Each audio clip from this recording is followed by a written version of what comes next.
Освобождение на България. През 1877 година Русия обявила война на Османската империя.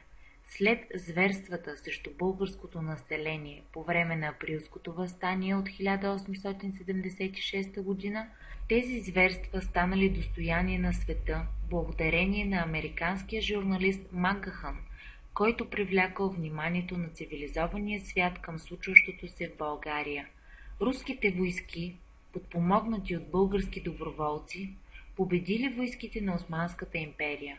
На 3 март 1878 година бил подписан мирният договор в Сан-Стефано, град близо до Истанбул, между Русия и Османската империя. България се върнала на политическата карта. Руско-турската война от 1877 до 1878 година е известна в България като освободителната война.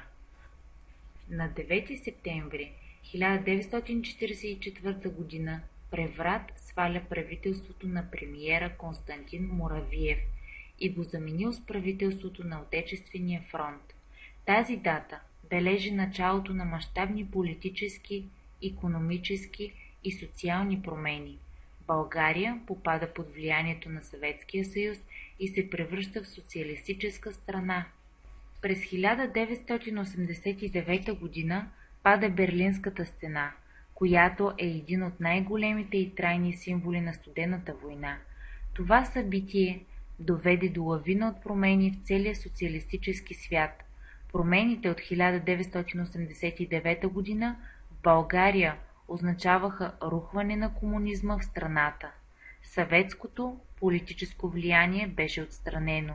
България обяви национална независимост и пое по пътя на демокрацията.